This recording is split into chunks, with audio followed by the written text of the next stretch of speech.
because you deserve to.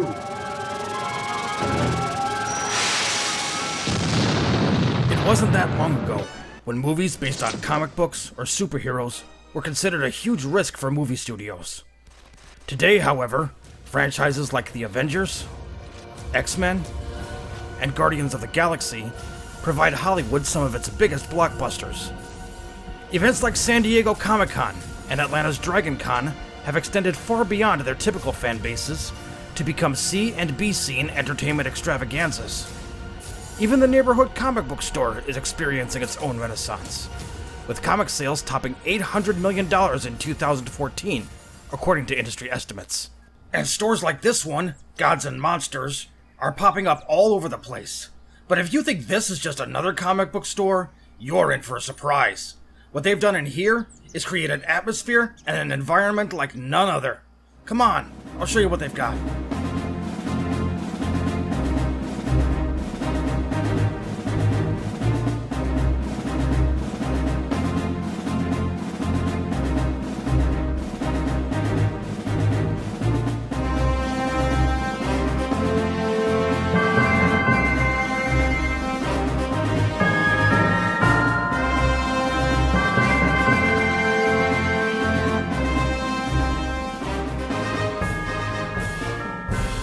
Located in the Artagon Marketplace along Orlando's International Drive, Gods and Monsters represents the next generation of comic and toy stores. With over 20,000 square feet of space, it's the second largest store of its kind in the United States, and owners Todd Fisher and Anna Maya Young intend to make the most of every inch of it. You'll find all of the expected fare: toys, games, collectible figurines, apparel, and of course, comics and graphic novels. But the variety of items and genres available is impressive. They carry just about everything, from aliens to zombies, from DC to Disney, from modern marvels to all-time classics. Practically every Geek Chic franchise can be found among the shelves, but the merchandise is only one piece of the whole picture. I sat down with Todd Fisher to talk about what sets Gods and Monsters apart from the rest. You've actually said this is like the evolution of the comic and toy store. I mean, this isn't just a retail spot. This is like a gathering place for people here. It really is. I mean, yes, we're a comic book store and a toy store, but we're really trying to provide an experience. And being at the heart of the tourist industry, we really see an opportunity to go a little bit bigger with the experience. You know, we themed the whole place out. My registers are like Arkham Asylum. Yeah, I noticed that. The lounge is like the Ridley Scott movies of old, Alien and Blade Runner, and it gave us the opportunity to kind of go bigger and do something a little more elaborate than most people are willing or able to do. One thing I have never seen in any comic store before, you have an art gallery in here, don't you? Yeah, the Transmetropolitan Gallery. My partner, Anna Young, she's curated fine art galleries for years and years, so it only made sense to incorporate a fine art pop gallery here on site. We benefit a lot, I think, from being here at the Artagon Marketplace because a lot of the vendors here are local artists. So we can bring them in and do theme shows and creator spotlights, but we'll be bringing in international help as well. One such local artist is comic author and illustrator Jenny Gregory, creator of the Dreamwalker comic anthologies. She was on hand during the grand opening celebration to promote her newest series, Summoner. So for how long have you been writing and doing comics and stories? Probably about 20 years. 20 years, wow. Now, what got you started? What drew you into the comic and fantasy world? Well, I love comics because you can write stories and illustrate them. And it's just like the perfect storytelling medium because you can do whatever you want to do. I'm a big fantasy fan. I love science fiction. And I get to write and tell my own story. It's a lot of fun.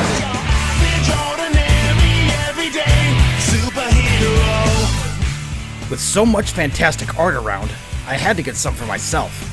So I sat down with Disney Resort's caricature artist, Travis Justin Hill, to get my portrait done and to find out a little more about caricature cartooning. How does caricature cartooning compare to comics or animation or anything else like that? How does it compare? Well, it's tighter deadlines. Comics that usually have more time to work on stuff. The caricature is gotta get it done in about 15-20 minutes because you've got people waiting. little bit higher pressure. You have somebody watching you at all times.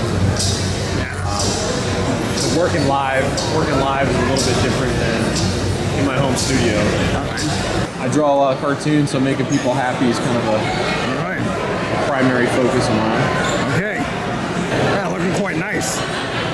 Coming along, it's getting there. Little by little. What do you think, folks? I think it came pretty close.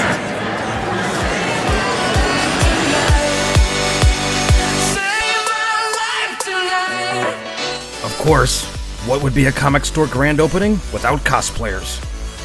People of all ages turned out to pay tribute to their favorite heroes, villains, sidekicks, and stooges.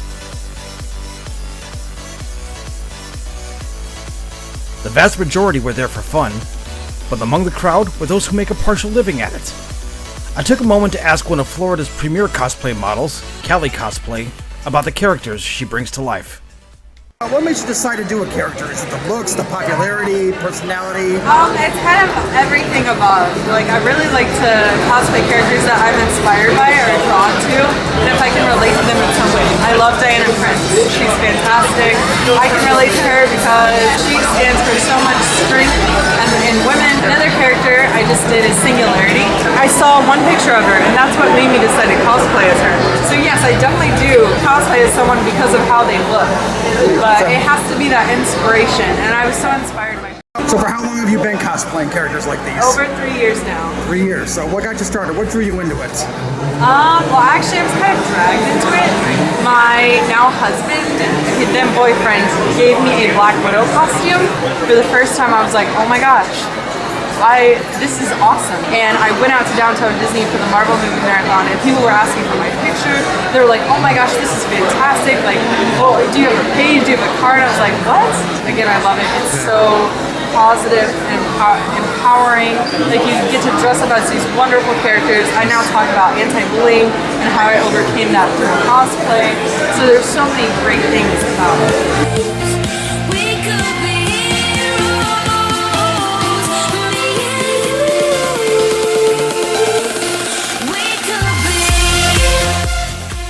But the Gods and Monsters grand opening wasn't only a time for fun and games.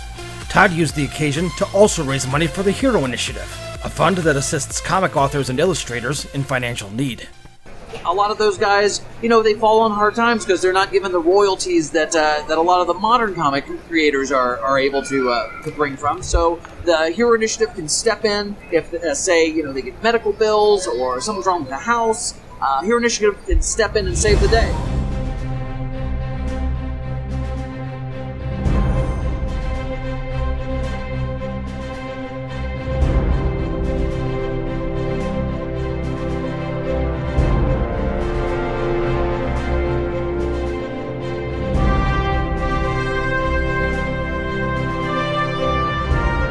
It's been a weird year, man. It's been crazy, a roller coaster ride of emotion, if you will.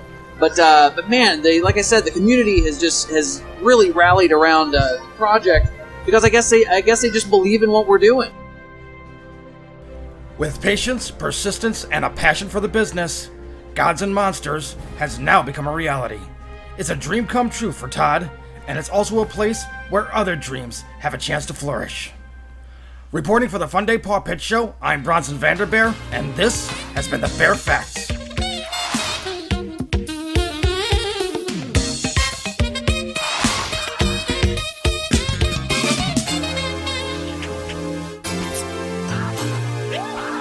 I'm here now with I forgot his last name. Check again.